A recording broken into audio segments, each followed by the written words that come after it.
담임 목사님께서 3월 29일까지 안식월로 출타 중이십니다. 목사님의 모든 일정과 또 쉼을 위해서 함께 계속해서 마음 모아주시고 기도해 주시면 좋겠습니다. 오늘도 기도 찬양, 이게 대표 기도 끝나시고 그 기도 찬양을 듣고 싶어서 오랫동안 그곳에 앉아 있었습니다. 너무 좋더라고요. 2주를 기다렸습니다. 감사합니다. 평화의 인사를 전합니다. 좋으신 주님의 은총과 평화가 이 자리에 계시는 모든 분들 가운데, 그리고 또 온라인으로 함께하고 계시는 모든 분들 가운데 함께 하시기를 빕니다. 오늘은 사순절 5번째 주일입니다. 사순절의 긴 여정을 알리며 이 절기를 시작한 것이 바로 얼마 전 같은데 벌써 한 달이 지났고 부활주일이 이제 2주 앞으로 다가왔습니다. 사순절은 다들 잘 아시는 것처럼 예수님의 고난과 죽음, 십자가의 사랑과 희생의 의미를 곱씹는 절기입니다. 경제적 어려움과 계속되는 전쟁의 흉흉한 소식들로 어둠과 고통이 짙고 깊은 만큼 부활의 꿈을 더욱 갈망하고 소중하게 키워가실 수 있으면 좋겠습니다. 또한 지난번에도 말씀드렸던 것처럼 세상의 모든 모순과 슬픔을 짊어지고 십자가의 길을 걸어가신 우리 주님을 깊이 묵상하며 이 사순절에 남은 여정을 채워가시면 더욱 좋겠습니다.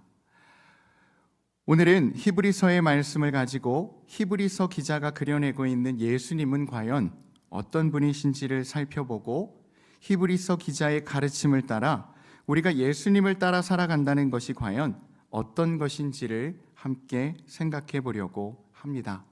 오늘 본문 자체가 조금 어렵습니다.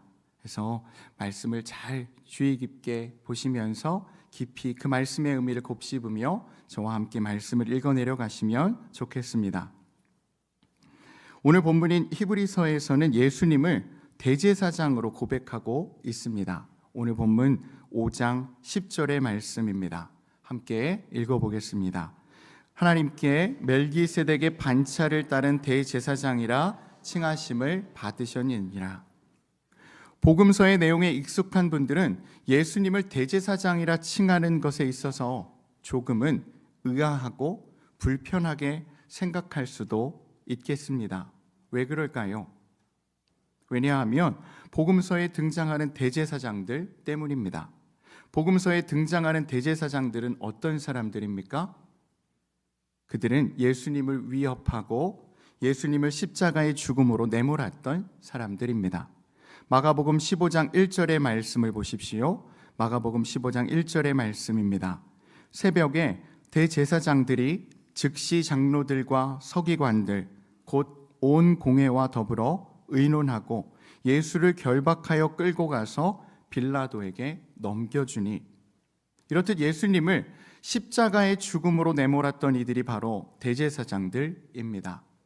이러한 사실을 모르지 않았을 테지만 그럼에도 히브리서 기자는 대제사장이라는 직분을 우리 예수님께 그대로 적용시킵니다. 왜 그럴까요? 대체 대제사장이 어떤 의미를 갖는 것이기에 성경이 그 이미지를 포기하지 못하는 것일까요? 고대 이스라엘 사람들은 자신들의 운명이 하나님의 손에 달려 있다고 믿었습니다. 우리도 그렇지요. 그래서 하나님과의 관계가 바르게 유지되어야만 자신들이 세상에서 편안하고 복되게 살 수 있다고 생각했습니다. 우리도 마찬가지로 생각합니다. 문제는 우리가 삶에서 경험하듯 하나님과의 관계가 늘 바르게 유지되지 못한다는 것입니다. 왜 그럴까요? 바로 우리의 죄 때문입니다. 고대 이스라엘 사람들도 하나님과의 관계를 파괴하는 가장 결정적인 요인을 죄라고 보았습니다. 당연한 이야기입니다. 죄는 생명을 약화 또는 파괴하는 것이기 때문에 세상을 창조하신 하나님에게는 허용될 수 없는 것이었습니다. 구약은 이 죄의 문제를 집요하고 또 신랄하게 문제 삼고 있습니다. 에덴 동산의 선악과 사건을 잘 아실 것입니다. 하나님의 명령을 외면하고 선악과를 따먹은 아담과 하와는 결국 하나님에 의해서 에덴 동산에서 추방당하고 말았습니다. 이는 인간이 죄를 범하면 하나님과의 관계가 유지될 수 없다는 엄중한 경고입니다. 뒤 이어 나오는 가인의 아벨 살해 사건도 같은 의미입니다. 시기심으로 동생 아벨을 쳐 죽인 가인은 하나님에 의해 공동체에서 추방당합니다. 노아의 홍수 사건도 역시 죄에 깊이 연루된 인간이 하나님의 심판을 피할 수 없음을 보여주는 것입니다. 이것이 인간의 딜레마입니다. 하나님과의 관계를 건강하게 유지하려면 죄를 짓지 말아야 하는데 삶에서 죄를 짓지 않고 살기란 어렵다는 것입니다. 이 딜레마에서 벗어날 수 있는 유일한 해결책은 속죄, 즉 죄의 용서입니다. 그래서 구약에 나오는 이스라엘의 제사는 속죄를 핵심으로 하는 것입니다. 제사장들은 이런 종교의식을 주도하는 사람들이었습니다. 곧 제사장은 사람들의 죄과를 없애기 위해 백성들을 대신해서 제사를 바치는 존재입니다. 그래서 제사장의 존재는 매우 중요합니다. 히브리서 기자는 예수님께서 자기 자신을 들여 우리와 하나님의 깨어진 관계를 회복해 하심을 생각하며 이러한 대제사장직을 예수님께로 적용하고 있는 것입니다. 다만 방금 말씀드린 것처럼 예수님과 대제사장들 사이에 차이점이 있다면 대제사장들은 짐승이나 곡식을 제물로 바치는 데 비해 예수님은 자기 자신을 제물로 삼아 바쳤다는 것입니다. 그리고 대제사장들은 반복해서 희생 제물을 드렸지만 예수님은 자신을 드려 단번에 구원을 이루셨다는 것입니다. 또 한 가지 독특한 점과 차이점이 있다면 그것은 예수님이 레위 가문에 속한 대제사장이 아니라 멜기세덱의 반차, 곧 멜기세덱의 계통을 따르는 대제사장이라는 것입니다. 멜기세덱의 이야기는 창세기 14장에 처음으로 나옵니다. 창세기 14장에 보시면 아브라함은 여러 부족들 간의 전쟁 중 조카 롯이 그들에게 잡혀갔다는 소식을 전해 듣게 됩니다. 아브라함은 조카 롯을 구하기 위해 집에서 낳아 기른 훈련시킨 병사 318명을 데리고 단까지 쫓아 올라갔습니다. 그리고 그는 치열한 전투 끝에 적들을 물리쳤고 롯은 물론 빼앗겼던 재물까지 다 되찾을 수 있었습니다. 그리고 돌아오는 길에 살렘 왕인 멜기세덱을 만났다고 성경은 말합니다. 그에 대한 상세한 소개는 없으나 그는 가장 높으신 하나님의 제사장이라고 말합니다. 히브리서 기자는 창세기에 나오는 이 멜기세덱을 통해 예수님의 대제사장직을 설명합니다. 히브리서 7장 2절 이하의 말씀에 보시면 이 멜기세덱을 정의의 왕, 평화의 왕으로 소개합니다. 또한 그를 아버지도 없고 어머니도 없고 족보도 없고 생애의 시작도 생명의 끝도 없는 존재라고 소개합니다. 예수님이 이러한 멜기세덱의 계통을 따르는 대제사장이라는 것입니다. 제사장직은 다들 잘 아시는 것처럼 세습되는 것이었습니다.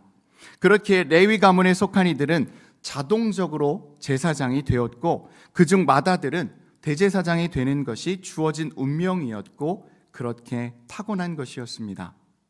하지만 예수님이 레위 혹은 아론 계통이 아니라 멜기세덱의 계통을 따르고 있다는 말은 예수님이 혈통적으로 대제사장직을 타고난 존재가 아니었다는 것을 성경은 말하고 싶은 것입니다. 곧 태어날 때부터 대제사장으로 타고났던 것이 아니라는 것입니다.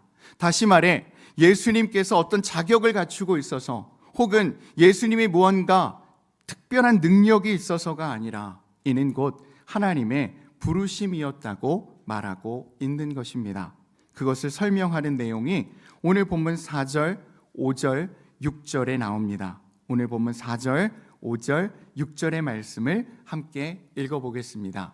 이 존귀는 아무도 스스로 취하지 못하고 오직 아론과 같이 하나님의 부르심을 받은 자라야 할 것이니라. 또한 이와 같이 그리스도께서 대제사장 되심도 스스로 영광을 취하심이 아니요 오직 말씀하신 이가 그에게 이르시되 너는 내 아들이니 내가 오늘 너를 낳았다 하셨고, 또한 이와 같이 다른 데서 말씀하시되 내가 영원히 멜기세덱의 반차를 따르는 제사장이라 하였으니, 이처럼 예수님이 특별한 자여서 능력이 많아서 대제사장이 된 것이 아니라 이는 하나님의 부르심이었다는 것입니다. 그렇다면 하나님은 왜 예수님을 대제사장으로 부르셨을까요? 아니, 오늘 본문 10절 말씀을 따라 질문한다면 예수님께서는 어떻게 하나님께 대제사장이라 칭하심을 받으실 수 있으셨을까요?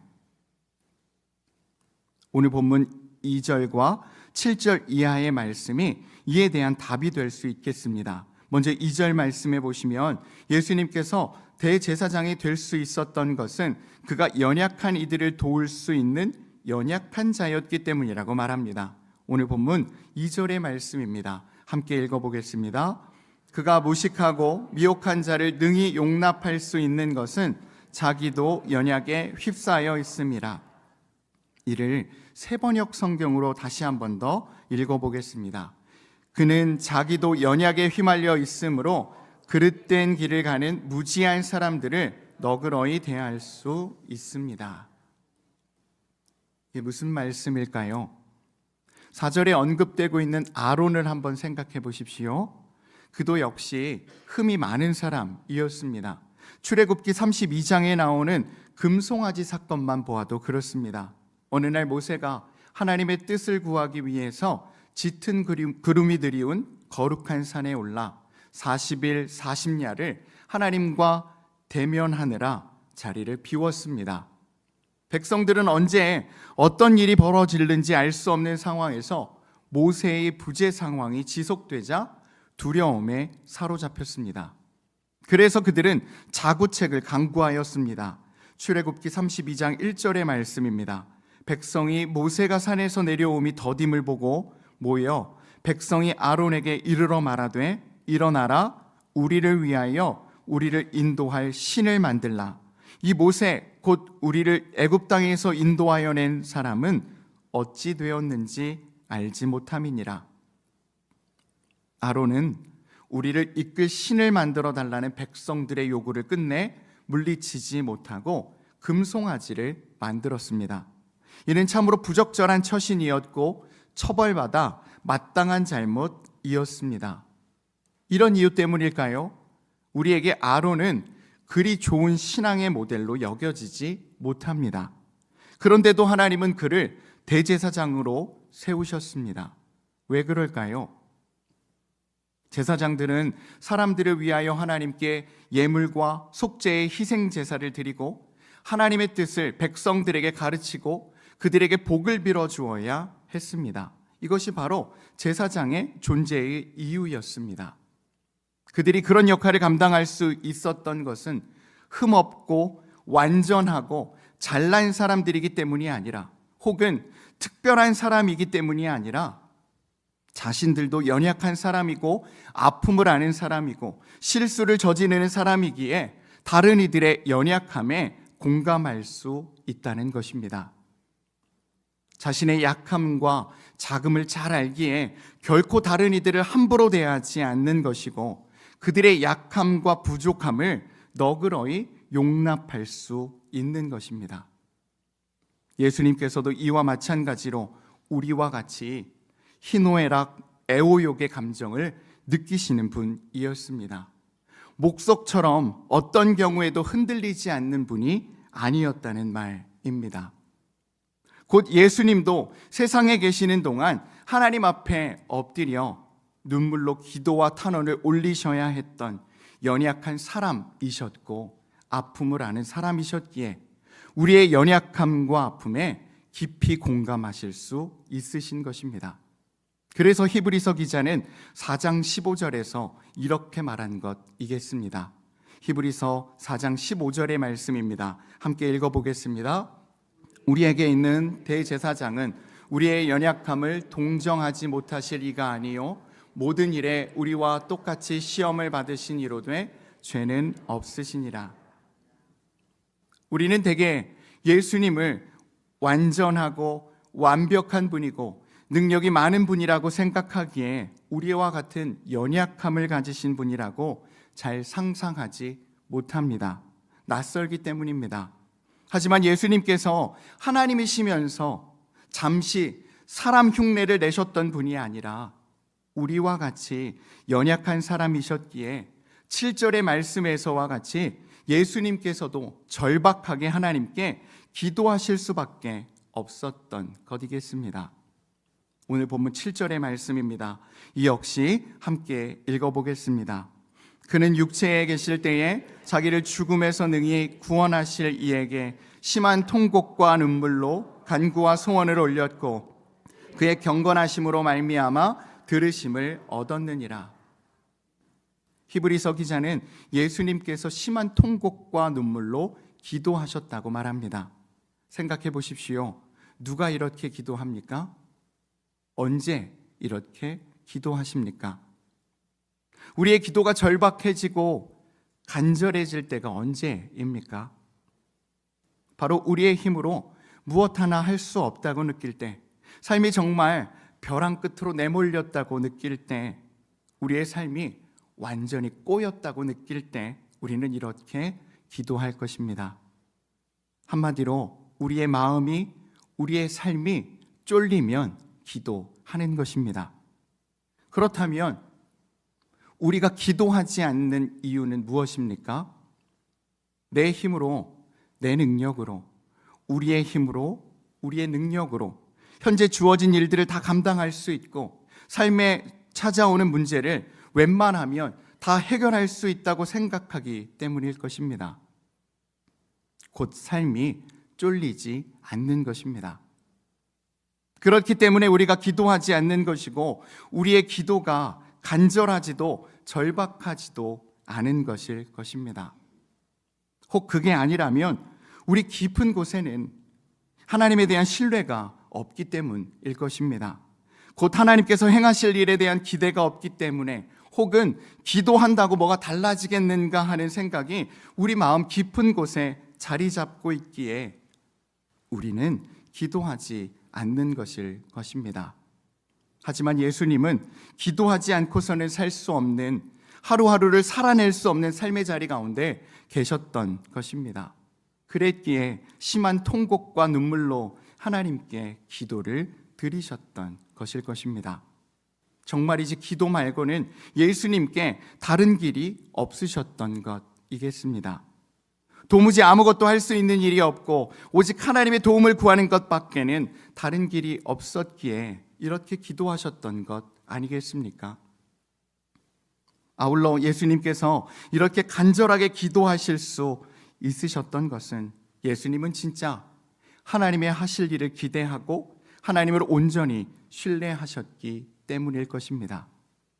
하나님을 향한 온전한 신뢰가 있으니 주후 1세기의 그 참혹한 시간 속에서 그 참상들을 보시면서도 아무것도 할 수 없다는 그 무기력감에 절망하고 체념하기보다는 하나님을 향해 계속해서 간구와 소원을 아뢰셨던 것이겠습니다. 기도란 무엇입니까? 기도란 하나님에 대한 신뢰입니다. 그리고 하나님의 행하실 일에 대한 기대가 곧 기도인 것입니다. 7절 마지막 부분에 보시면 예수님의 그 온전한 신뢰를 바탕으로 한 간절한 기도가 어떻게 되었다고 기록되어 있습니까? 들으심을 얻었다고 기록되어 있습니다. 한마디로 기도 응답을 받으셨다는 것입니다. 그렇다면 그 기도 응답이라는 것이 무엇이었을까요? 예수님께서 기도 응답을 받으셔서 과연 예수님께 무슨 일이 일어났을까요? 예수님의 고난이 사라졌습니까? 아니면 예수님의 말씀을, 사람들이 예수님의 말씀을 더 잘 듣고 예수님을 더 잘 따르게 되었습니까? 그래서 예수님의 십자가가 사라졌습니까? 아닙니다.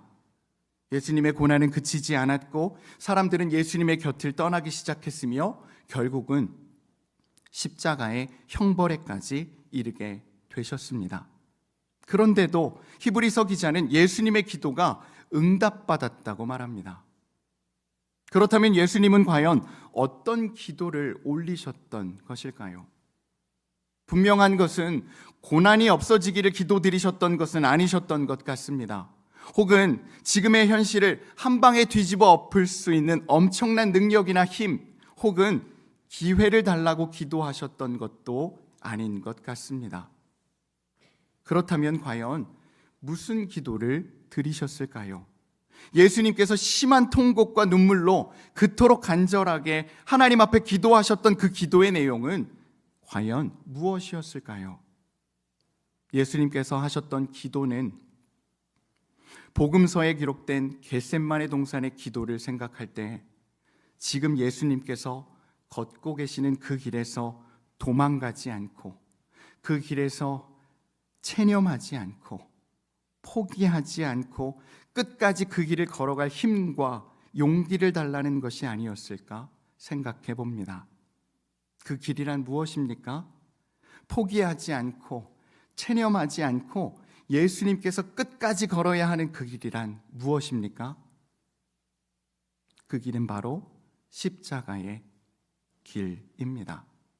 하나님의 뜻을 이루기 위한 그 십자가의 길에서 그 걸음에서 벗어나지 않는 것, 그것이 예수님께서 하나님께 올려드렸던 기도였으리라는 것입니다. 우리가 예수님이 이 세상에 오신 것은 우리의 죄를 대속하기 위해 오셨다는 해묵은 믿음으로 인해 마치 예수님의 삶의 목표가 십자가라고 생각하고 오해해서 그렇지 예수님도 살기를 원하는 생명이었습니다. 예수님도 평범한 행복을 누리고 싶지 않으셨을까요? 그랬기에 제자들에게 이렇게 말씀하셨던 것 아닐까요? 마가복음 14장 34절의 말씀입니다. 이는 예수님이 겟셋마네에서 기도하실 때 제자들에게 말씀하신 내용의 일부입니다. 겟셋마네 동산의 기도를 낭만화할 수 없는 까닭이 여기에 있습니다. 잘 들어보십시오. 말씀하시되 내 마음이 심히 고민하여 죽게 되었으니 너희는 여기 머물러 깨어 있으라 하시고, 또한 그렇기에 고난의 쓴 잔을 피하고 싶다고 기도하셨던 것이겠습니다. 마태복음 26장 39절의 말씀입니다. 조금 나아가사 얼굴을 땅에 드시고 엎드려 기도하여 이르시되 내 아버지여, 만일 할만하시거든 이 잔을 내게서 지나가게 하옵소서. 그러나 나의 원대로 맛이 없고 아버지의 원대로 하옵소서 하시고, 하지만 예수님은 끝내 하나님의 뜻을 살리기 위해 자신의 그 마음을 내려놓으셨습니다. 마태복음 26장 42절의 말씀입니다. 다시 두 번째 나아가 기도하여 이르시되 내 아버지여, 만일 내가 마시지 않고는 이 잔이 내게서 지나갈 수 없거든 아버지의 원대로 되기를 원하나이다 하시고, 저는 오늘 본문 7절에 기록된 그의 경건하심이라는 표현을 하나님의 뜻에 대한 아멘이 되기 위하여 자기를 온전히 내려놓은 삶을 가리키는 말로 이해합니다. 이를 위해 심한 통곡과 눈물의 기도를 드리셔야 했고, 또 8절의 말씀에서와 같이 고난을 통해 순종을 배우셔야 했던 것입니다. 이처럼 십자가의 길은 마음 먹는다고 쉽게 갈 수 있는 길이 아닌 것입니다. 우리가 이 마음을 알지 못하면 구원의 신비와 은총의 깊이를 알 수 없습니다. 그렇게 우리 예수님은 끝내 그 길을 걸으셨고 곧 하나님의 뜻에 온전히 순종하셨고 9절의 말씀과 같이 완전하게 되신 것입니다. 오늘 본문 8절 9절의 말씀입니다. 그가 아들이시면서도 받으신 고난으로 순종함을 배워서 온전하게 되셨은즉 자기에게 순종하는 모든 자에게 영원한 구원의 근원이 되시고. 여기에 참 독특한 표현이 한 가지 나옵니다. 그것이 무엇일까요? 바로 고난으로 순종을 배웠다는 말입니다. 히브리서 기자는 예수님께서 고난으로 순종을 배우셨다고 말합니다. 우리는 보통 고난이나 삶의 어려움을 겪으면 고집불통이 되기 쉽고 독선적이어지기 쉽고 이기적이어지기 쉽습니다. 왜냐하면 삶의 어려움으로 인해 혹은 사람으로 인해 마음에 시퍼런 멍이 들거나 상처를 입으면 그 속에서 자기 자신을 지키기 위해 자기 외피를 단단하게 만드는 일에 열중하고 몰두하면서 마음이 굳게 닫히게 되고 마음의 여유가 사라지기 때문입니다. 그래서 다른 이들을 관용의 시선으로 바라보지 못합니다. 그런데 예수님은 그 수많은 고난을 겪으시면서 무엇을 배우셨는가 하니 오히려 그 속에서 순종을 배우셨다고 말합니다. 순종의 순자는 우리가 누군가가 순하다고 할 때 쓰는 순할 순자입니다. 고생과 고난을 엄청 많이 겪고 나면 고집불통이 되고 독선적이어지고 이기적이어지고 거칠어질 것 같은데 우리 예수님은 오히려 순하게 따르는 순종하는 사람이 되셨다는 것입니다. 그 순하고 부드러운 걸음으로 사람들을 향한 관용과 연민과 사랑의 마음으로 십자가의 길을 끝까지 걸어내신 것입니다. 그리고 히브리서 기자는 고난을 통해 순종을 배우신 예수님께서 마침내 완전하게 되셨다고 말합니다. 여기서 온전 혹은 완전이란 하나님과의 틈없는 일치를 가리키는 말입니다. 곧 십자가의 길이야말로 하나님의 뜻을 이루는 길이고 하나님과의 완전한 일치를 이루는 길임을 예수님은 삶으로 보여주신 것입니다. 그렇게 하나님의 뜻을 이루기 위해 자신을 바치고 삶을 드린 예수님을 하나님은 영원한 대제사장으로 세우셨고 대제사장이라 칭하여 주신 것입니다.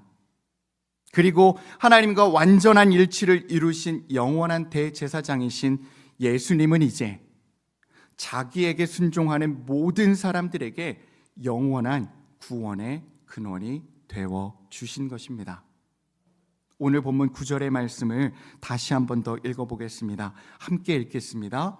온전하게 되셨은즉 자기에게 순종하는 모든 자에게 영원한 구원의 근원이 되시고. 여기서 자기에게 순종한다는 말은 예수님의 길을 자기 길로 삼는다는 말입니다. 그 길이 어떤 길입니까? 그 길은 예수님이 걸으셨던 십자가의 길을 말하는 것입니다. 곧 예수님을 따른다고 하는 것은 예수님께서 지신 십자가를 지는 것입니다. 그렇기에 십자가는 하나님의 뜻을 따르고자 하는 이들이 또 예수님을 따르고자 하는 이들이 겪을 수밖에 없는 운명 그 자체인 것입니다. 잊지 마십시오. 구원은 아무에게나 싸구려로 주어지는 것이 아니라 9절의 말씀과 같이 순종하는 모든 사람들에게 곧 그리스도를 따라 십자가의 길을 걷는 모든 이들에게 주어지는 선물이라는 것을 말입니다. 믿으십니까?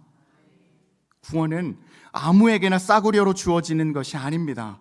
그렇게 구원이 값없는 것이 아닙니다. 구원은 오늘 말씀과 같이 순종하는 모든 사람들에게 곧 그리스도를 따라 십자가의 길을 걷는 모든 이들에게 주어지는 선물입니다.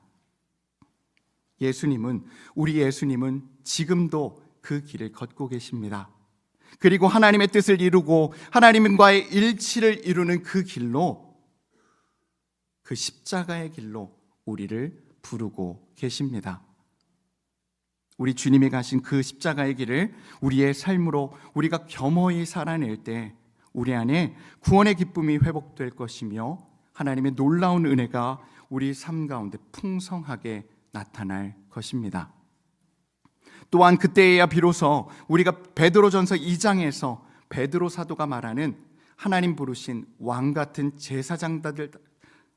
제사장들답게 산다고 할 수 있을 것입니다. 우리 모두 하나님 부르신 왕 같은 제사장들답게 십자가의 길을 향해 또 하나님의 뜻을 향해 용기 내어 한 발, 한 걸음 내디뎌 보면 참 좋겠습니다. 우리의 작은 순종을 통해 하나님 영광 받으시고 하늘의 뜻이 이 땅 가운데 이루어지는 놀라운 은혜와 은총이 우리 모두에게 가득하기를 간절히 기원합니다. 아멘.